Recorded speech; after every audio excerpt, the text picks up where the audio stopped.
Ananda is a topic that we are going to get into today, and this is from the Vedantic perspective. What exactly is Ananda, and how we can manifest Ananda in our life? Now, Ananda is the meaning of the Ananda is bliss, is eternal bliss, and it is all known today's life that we have so much of upheavals in terms of up and down, and these upheavals tends to create a lot of health-related problems also. Primarily, whether it is a psychosomatic problem or whether it is pure mental problem or pure physical problem. So all these are connected. And our ancient texts, especially from the Upanishads, they have already dealt with Ananda.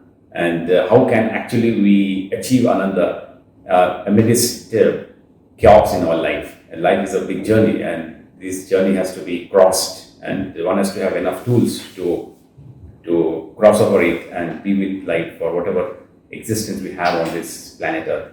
Now, our text actually categorizes three types of stress in major dimensions. One of them is adhibhautika, one is adhyatmika, and the third one is adidaivika. So let's understand, and once you understand the cause, and then we'll get into the remedy, how one actually can help and experience Ananda, bliss, eternal bliss, and not temporary bliss that actually we're talking about. Bliss is something which people are always sought after, and people are always looking into. And how can we get that kind of a bliss? Because ultimately, at the end of the day, we are looking for happiness and that kind of serenity, that kind of peace. So, bhautika is something a problem that is coming from external dimension. It can be like an accident, it can be like any kind of calamity that is coming from outside. It can be something collapsing in front of us, and we get involved in that. That is comes with the internal domain, because the body has a dimension, but the mind doesn't have a dimension, and we don't have any manual to handle those dimensions. And that's what the role of Upanishads and the Vedas come, which has understood psychology at a very core level, and it has gone beyond the mind, and it has gone to a level where the origin of everything happens. And that really has drawn me to get into Upanishads so deeply and trying to really understand the Indian psychological perspective, because Western psychological perspective is very clinical, very medical, whereas the Indian psychological perspective is very joyful and Ananda oriented, and they say that you are a divine being and everything is coming from that dimension. The moment you are able to connect to that origin, which is Brahman, Satyam Jnanam Anantam Brahman, and many things just dissolves.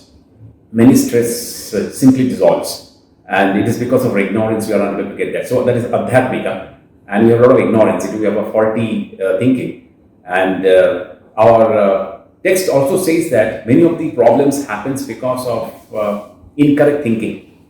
Okay, so that is pragya aparadha.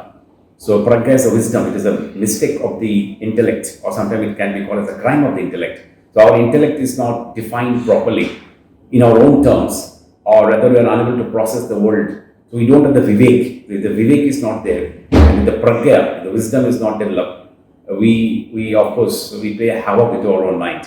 And then adidaivika, of course here we don't have much of hand. Adidaivika is something that is coming from above, and we cannot do. So adhibhautika, external, adhyatmika, internal, and adidaivika, that is coming from just above. Probably our karma, our actions, everything actually plays a very, very strong role here. So this is to begin with, to understand where the origin of stress comes from. So at the end of the day, we are all looking for and seeking Ananda, a bliss that actually we can get. And that bliss is something that is not just for today or for tomorrow. It is a permanent bliss that actually we are looking for. Can I be in the state of Ananda always? And once a person is into the state of Ananda always, it makes a lot of difference, and it increases one's productivity. So let's now delve more deep into it, the entire concept of Ananda, and how one can develop a kind of a goodness, kind of a feel-good factor, where one is able to experience Ananda. So one is, we know what is Ananda, is the bliss. Question is, can I experience Ananda? And one of the beauty of Upanishads is it is not in a speculative kind of a subject. Yes, maybe here and there can be certain speculations, but it is very, very experiential concept that we can hear and now. So it is idam, it is here that actually we can experience, and there is something where you can always get the fruits and the juice of it. You just understand something from the art, the performing arts. So can we take something from the performing arts? Now in India, one of the discipline of art is the Natya Sastra that was propounded by Bharat Muni, and he talked about Navarasa. Nava means 9, rasa basically means a sap or a juice or the essence. And Navarasa talks about the rasas, the emotions, where the certain performing arts are anchored upon, and the dancer has to depict those emotions. And those emotions are not only for arts, it is also there in our life. And see, this Navarasas has a lot of stress and a lot of joy, and then various domains and colors and flavors it has. So let's understand this Navarasa and understand where actually this joy and the bliss lies with. Then we'll delve more from the Upanishadic perspective. So first one is Shringara. Shringara is all about beauty, love, romance, the kind of a relationship we have with our near and dear ones. It can be even with our nature. And so it starts with beauty and auspiciousness. How do we get connected? How do we appreciate beauty in our life? Because we get so boring sometimes, we become so dull. So that is one of the rasa that can actually give us a lot of sense of joy.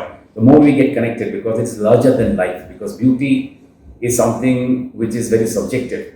Beauty is in the eye of the beholder. But can I observe, can I see, can I pick up beauty through my appreciation?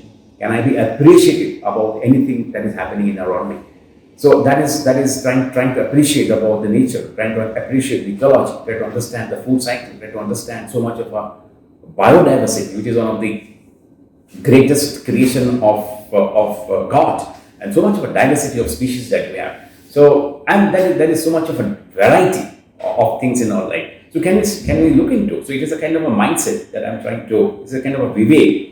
That yes, there are a lot of bad things, but can I be beauty oriented? It has been said that if I am not solution centric, I am problem centric. So can I see the beauty and the dist, chaos and upheavals that is actually happening around? Then next one is hasya. Hasya is light-heartedness. Again, sometimes our hearts are heavy because of stress. Can I create that kind of lightheartedness through my laughter? It is good to laugh very, very openly, and it is good to have friends. The more we have friends, the more we are laughing, the more we have this hasya as a rasa, and that becomes one of the essence in our life. Next is raudra, that is anger. Now we are moving from shringara, hasya to anger, and of course anger is bad. We have a lot of anger management program, and anger tends to depress our immune system, and if we are perpetually angry at certain thing or with our own self, it can really play a havoc with our endocrine system, our immune system. So one is to let go. It is like said that can one get detached from the outcome and develop infinite patience and let go? I come again. Listen this carefully. Can one detach from the outcome and develop infinite patience and let go? So once we develop infinite patience and you are not attached to the outcome, then what happens is we are develop that. If you develop that kind of lack, we get detached from the outcome. We develop infinite patience and we let go. We can handle anger to a large extent. Then next is karuna. Karuna is compassion. And compassion is something which is not talked much in the psychological literature. It is karunam, and it is something that it is there in the Buddhist literature that where it is also called as a mudita. I am happy because you are happy, or my heart beats because of somebody's heart is also beating. So can we have a rhythm, karuna, and in that particular process of karuna, compassion, we are able to help others. And this is one of the best emotions that one can develop. Then we have the vivatsaham, that is disgust. Then we have bhayanaka, which is horror and a terror. These are all negative. Next goes to again a positive emotion, that is a viram, that is self-confidence. Viram, how much of a self-confidence we have. And that's when once we have a self-confidence, we tend to develop a lot of a feel-good factor, and we know that we can actually handle it. Ananda sometimes just falls because we don't have that kind of a self-confidence, and our Upanishads has lots of it has a lot of concepts which actually increases our self-confidence, because we are not operating from the body, we are operating from the spirit. So every soul is potentially divine. Every soul is potentially divine. Once I know that I am divine, then I know there is somebody which is where something is actually operating.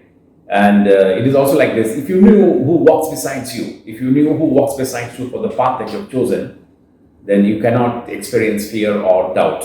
So it's a kind of a meditations that we tend to develop. That is, there is no horror or terror, because I know actually it's exactly who is walking beside or behind me. Adbhuta is a wonder.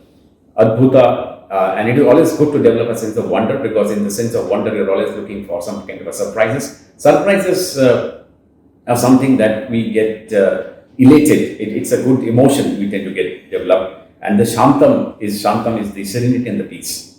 So that is actually the penultimate, it is something that we are trying to understand just before Brahman, and it is shanta. Once it is peace and serenity. And once we are able to develop this peace and serenity both inside and outside, come what may, then of course we are able to experience that kind of an ananda. And of course, for doing that, yoga of course has the entire method. It is yama, niyama, asana, pranayama, dhyana, dharana, samadhi. So there are 8 steps of there. So it's a rigorous process, but one has to start from yama and the niyama. Yama is trying to discipline, and niyama is trying to constrain all things that we are going through, and niyama is all about trying to practice. It's kind of an abhyas actually. So as we go in the discipline of our journey of Ananda, it is not something that we are going to just get it. It's a process. It's a slow process. It's a matter of abhyasa. And as we progress, of course, a lot of things automatically develops, and we tend to enjoy the way things are. Let's understand why we have so much of worries and so much of stresses in our life. Okay, and yeah, as far as external dimensions are concerned, we cannot do much because they would be there, because it's a journey. And in this entire process of our movement, of our life, we have to come across, and as we actually are moving, a lot of things will be strewn in front of us, and we have to take those things one by one at a time, and we'll be able to handle in a proper way. So it's a kind of a process that we actually handle. But let's directly come from the Upanishad, and what is something that we can learn from the Upanishads in terms of development of our Ananda. And Taittiriya Upanishad is one of the principal Upanishad which actually understand, and Upanishad always have a method, and it is very, very scientific. So one of the method in the Taittiriya Upanishad is basically the Pancha Kosha, and the Pancha Kosha means, Pancha means 5, the 5 Kosha means sheets, and the more we understand these sheets, and the more we are able to handle each and every sheet properly, we'll be able to understand that yes, these outer layers is something that we're entangled, and it is much more worldly, and we are unable to go to the deeper layer, and hence we are unable to experience the Ananda. So Ananda is much more deeper. It is something that one has to really dig deep and understand. Then only it is like something like diamonds. Diamonds are not available on the surface. So one has to really dig deep and understand that yes, and it is not only available everywhere across the globe. It is only available in certain places of the entire planet. And so it is all deep, and it is all pressure, and it is all heat, and people take a lot of pains, and once it comes out, it is, of course, it has a lot of monetary productive value. Similarly, Ananda is actually there, but because of our faulty thinking and incorrect way of processing the world, we got detached from the Ananda. So it is somewhere we are not having able to cultivate our proper Vivek. Vivek here means discrimination. And can I understand that what exactly is something where I can get into and get the real results? So in Buddhism, it is like this: anityam means something which is impermanent. Okay, it is anityam. It is impermanence, and I know that a lot of things are actually not nityam. They are not permanent. And once I get into what is exactly the permanent thing is in life, and I can get hooked to that, can I anchor to that, and once I anchor, and it is just a wisdom, and once I get that prajna, then I understand that yes, there lies the Ananda. Otherwise, they're all playing on the surface of life, which is the first three koshas that is among the Pancha Kosha. It was Albert Einstein who said that one of the most important decision that you can take in your life is either do you stay in a hostile world or you stay in a friendly world, because most of the time we are actually in a certain kind of a mental states, and there is an avasthatraya in the Upanishadic perspective, where we have the Jagrata Avastha, we have the Swapna Avastha, and we have the Shushupti Avastha, and then we have the fourth state, that's called a Turiya. So that is what Mandukya Upanishad talks about, Avasthatraya. But actually, if you see in our mental states, am I into a friendly? Am I living in a friendly universe, or am I living in a hostile universe? Because hostility is something which is very killing. And if I see each and everybody and everything which is friendly, I tend to develop that kind of a friendly approach. That's what in the Bhagavad Gita, Lord Krishna says to Arjuna that if anybody can see everything in me and me in everything, then I'm not lost to him and he not in me. And Lord Krishna, of course, is an avatar, and Krishna is also a Krishna consciousness. Can I get in touch with? So Krishna as a person, Krishna as an avatar, Krishna as a blue god, Krishna as an adorable person, Krishna as a notorious child and very mischievous child and a very cheerful child. And the moment we get in touch with Krishna, we are trying to understand a consciousness, because consciousness is something which is nirguna. Saguna is Lord Krishna.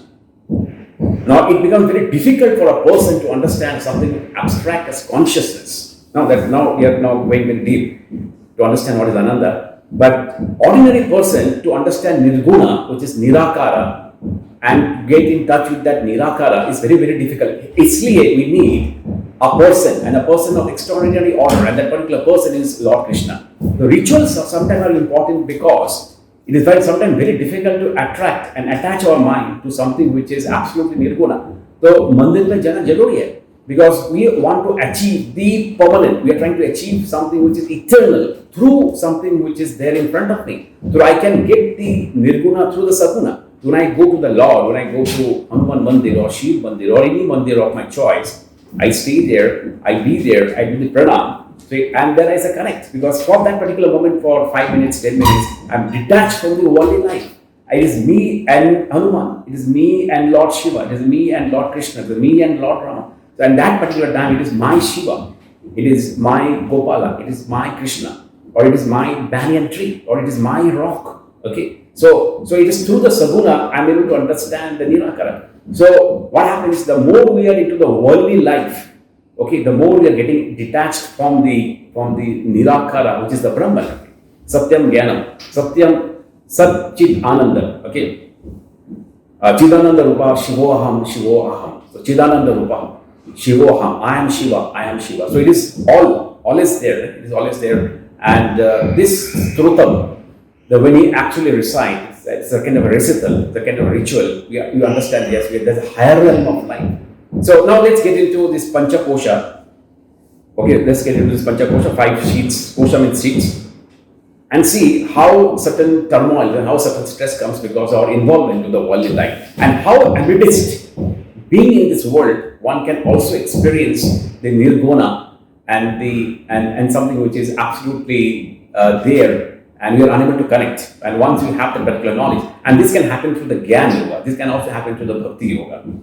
Okay, this also can happen to the Raj Yoga. Okay, and of course it happens to the Karma Yoga. So Vivekananda always says that one has to do all these four. So karma, you have to, of course, you have to do your action because we are all in this world. We cannot negate our action. Bhakti is required, and one of the way to attain bhakti is to understand that there is something called the Panchakosha, and in the Panchakosha, the end part is talking about the Ananda. So it is all the preliminary work that we're doing to understand how we can attain that Ananda through bhakti. So first kosha is called Annamaya Kosha. Annamaya Kosha, Anna means the gross, it is the food, and it is the food that has made us. If you ask somebody that, who you are, you can say that yes, I'm the body. And what is body? You can say that body is basically the roti and chawal configured in a different way, because we all take sabzi and roti and chawal, and once that gets processed and configured, that is the body. Yes, we identify also with the body, but that is just at a gross level, at a sthula level, and we have pains and disease and anything that happens, because if there is a prick on our body, of course we have pain, and we say that yes, we identify too much.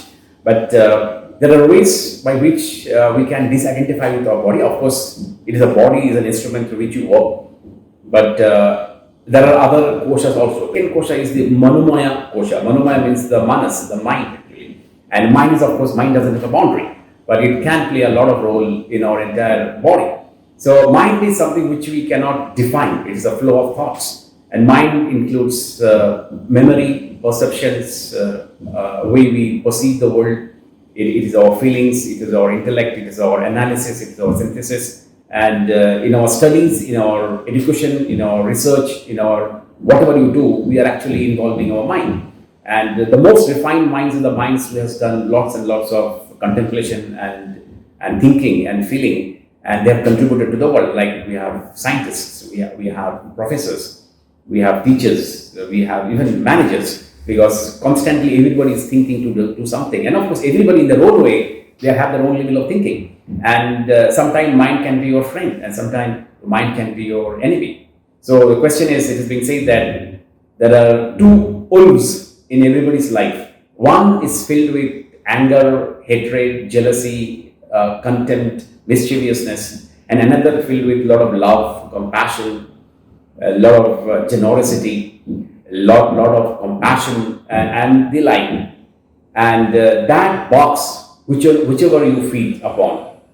So two words. So one is something which is filled with anger and the like, another is filled with a lot of love and compassion. So that is going to bar whichever I feed. When I say I feed, who is that? That is feeding the world. So there are two worlds. Which is the I? The I is basically the eye of the I. And there comes the Vivek dimension. So the manas plays a havoc. So mind can play havoc, because we don't have something called as a hell and heaven in terms of geography, but mind creates that kind of a situation. So sometimes we are happy not because the circumstances are good. Sometimes we are happy because we feel happy from inside. Come what may is the circumstances. So just because I am happy, that is the reason the circumstances is also very, very happy. Very happy, or I find everything very, very joyful. So that is all about where the Manomaya Kosha actually operates. So we have the body, that is the Annamaya Kosha, that is how the gross, then we have the Manomaya Kosha. Okay. Then the third one, which is we are trying to, we have the Pranamaya Kosha. Of course, the Pranamaya Kosha talks about the energy level. Okay, we are trying to understand the Pranamaya Kosha. That is actually where the energy comes. Energy comes because once we have the body, okay, once you have the body, Pranamaya Kosha is a kosha which is talking about the breath of life. Okay, it is the breath of life, and it is just after the Annamaya Kosha. Okay, because that is something that is giving us energy. Pran is something that is making us to move, and so it is Annamaya Kosha, Pranamaya Kosha, Manomaya Kosha, and then come the fourth dimension, which is the Vijnanamaya Kosha. Now this is quite important, because this is paving the path for getting the Ananda. It is paving the path to get the Ananda. And when you are trying to understand this Vijnanamaya kosha, Vijnanamaya kosha is the kosha of wisdom. It is a kosha of Vivek. It is a kosha of understanding what is what and where should I go, how should I move, and how things should happen. And what happens most of the time, we are too busy with the first three. The first three is the Anna, that is the body, then the Pran, that is the energy level, and then the Man, that is the mind actually. These are the three things we are always playing around with. So we are either having a comfortable position or a discomfort, or our energy level is too low, or we are too aggressive, or we are too passive. That is the Pranamaya kosha. And Manomaya kosha, of course, it is always constant chattering and we are unable to understand. And once I understand that, yes, I am the body, but I am not just the body. Yes, I am the energy, but I am not just the energy. Yes, I am the mind, but I am not just the mind. Now, once we develop this kind of a perception through analysis, do we understand that there is a Viveka? So you understand that Anityam, Sarvam Anityam. Okay.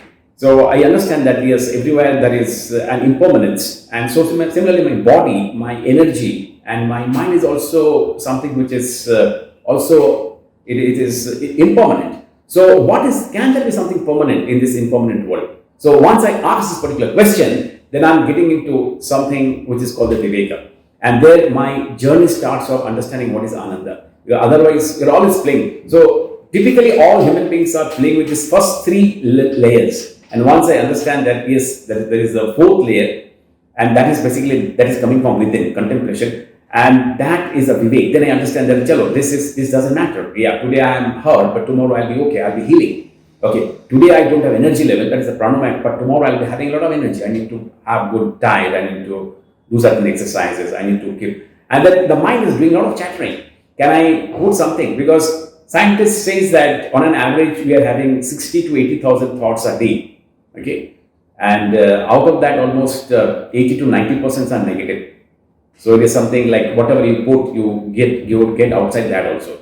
So many thoughts we are actually getting every day. The question I can have a Vivek that I'm having so much of thoughts, and thoughts are generally heavy. They are playing havoc with our mind and body complex. So can I reduce my intensity of thoughts? Can I reduce my total thought level in a particular day? Because mind is asthir. Mind is chanchal. It is like a monkey mind generally. So can there be any particular process where I can reduce the stream of thoughts? So many thoughts I am getting. So that's called chitta vritti nirodha. In the Yoga Sutra it talks about. So there's a lot of fluctuations, a lot of mental modifications. Is there any way by which I can reduce the frequency and then further the amplitude? So more is the amplitude, more is the stress, and more is the disease condition. The more a person is thinking and worrying, again he has less immune system. The more you are joyful and cheerful, you are always healthy. So come what may. And for that, of course, I'll be giving you today certain steps for that. There are 5 A's for that. So I was researching and I'll just give you 5 A's. So there, once you have this Vivek that nothing is permanent, everything is impermanent. And then what is then permanent? So once you contemplate that means you're actually activating your Vijnanamaya kosha. Vijnana is your wisdom kosha. So that is how we go beyond your mind. So we are either playing on the body, we are playing on the pranamaya kosha, or you are working on the manomaya kosha. So can you go beyond that? And then that actually makes you to develop that kind of a sthiti prajna. And once we get that, we understand that yes, there is something which is called the anandamaya kosha, and that is the eternal bliss. And that is something once we get that, okay, it is absolutely homogeneous, and that is something which is it again leads to something which is the absolute. And that is the Brahman.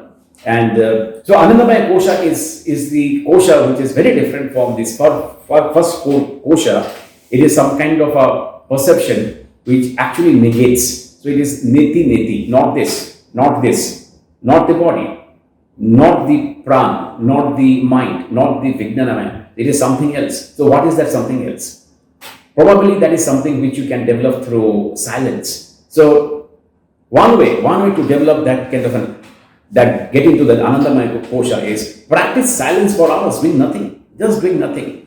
It was Ramana Maharishi who used to stay for hours doing nothing, and in the space of silence, Ananda emerges, Ananda manifests. And that is the way by which you are able to understand, yes, there is something. So can I develop that kind of a silence in my periodicity of my life? And generally we are busy. We think that yes, our busyness gives us business, no doubt. We have to be busy. We have to be in this world because this world is very competitive. We need to have developed a lot of competitive advantage, no doubt about it. Yes, and but there is a time for everything.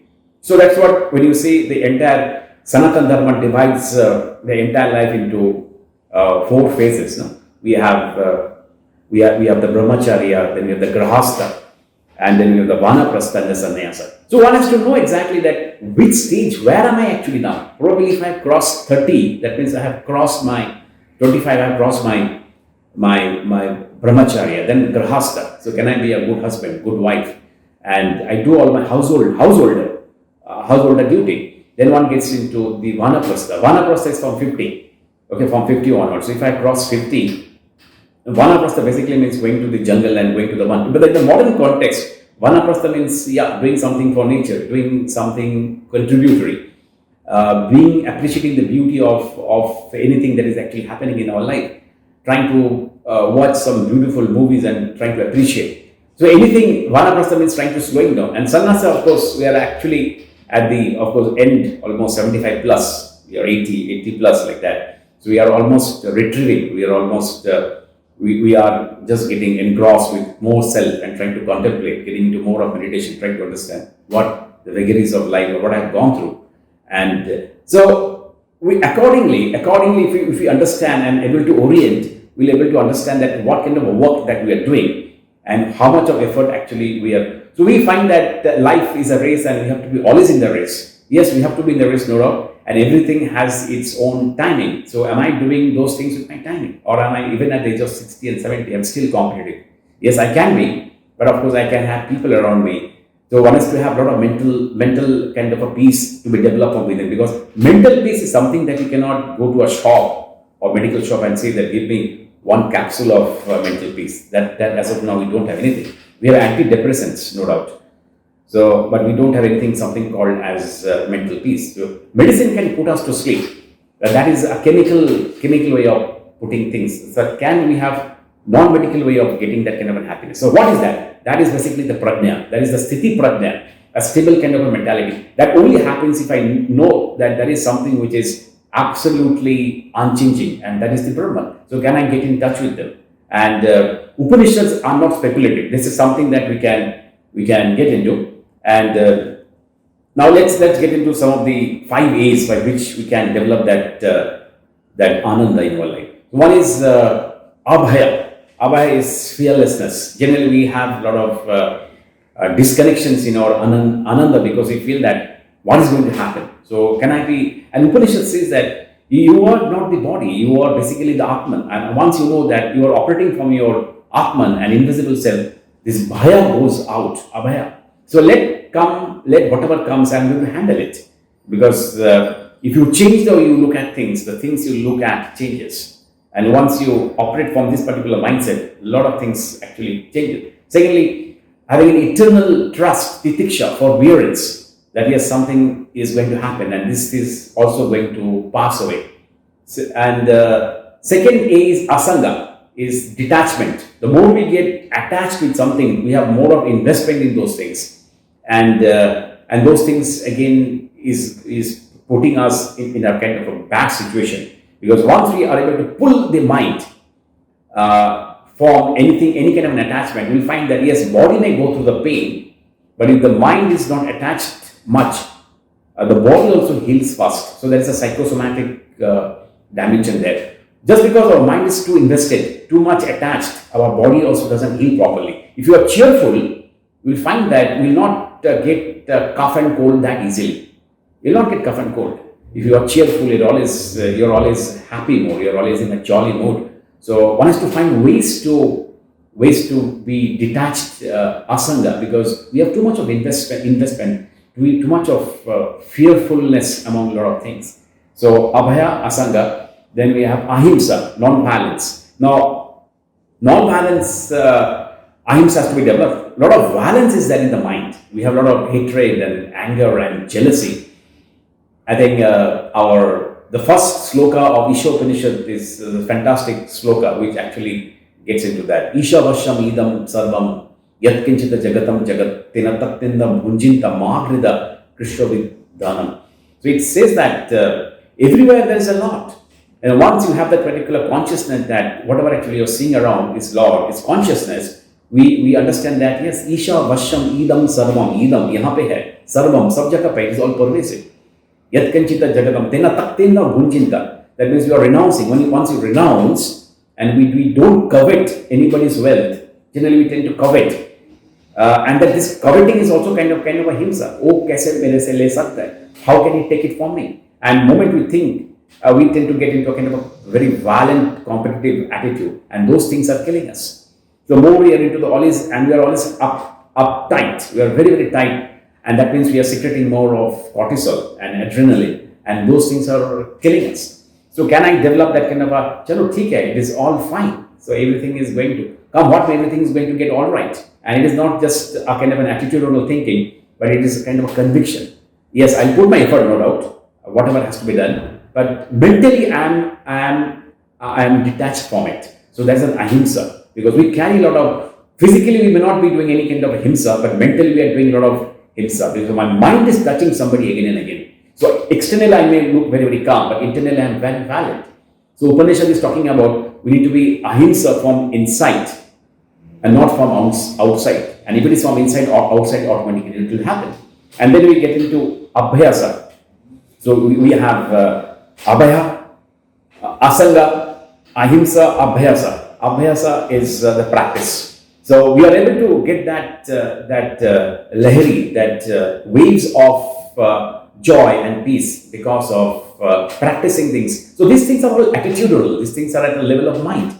They are not just simply empirical. And the more you are able to get to this stance of mind and the mind development, that is how the last is Ananda we are able to get. So Ananda is a fruit of all these four A's. So I repeat, it is Abhaya, Asanga, Ahimsa, and Abhyasa. And once you do it at an attitudinal level, you will find that yes, Ananda is a byproduct of all these four A's. Ananda we are able to. So it is a joyfulness, it is a cheerfulness we are able to develop. And once you do this for 1 or 2 years, okay, 3-4 years, you will find that automatically you get habituated to be always into the state of Ananda, because this is not easy, because layers of bad things has already fallen up on our mind. So it will not go in 1 day or in 2 days or 1 year. It's a matter of practice. And first thing one can do is practice silence for a few minutes, and practice a lot of relaxation.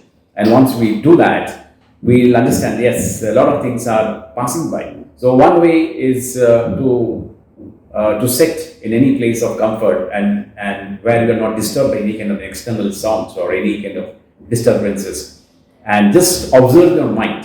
Okay, it is not meditation. Just observe your mind. Let any kind of a thought come and go. A point will come. Okay, a point will come after a few minutes that will find that you are into the state of no mind. And if you can practice that state of no mind, you find that your mind is healing. Your mind is actually getting the glimpses of Ananda. So Vijnanamaya Kosha is the Viveka.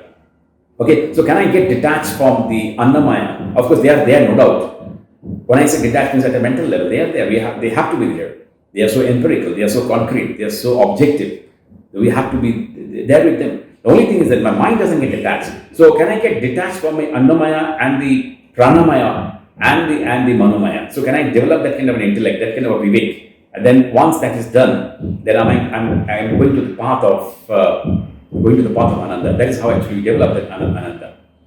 So that is how things tends to work. And maybe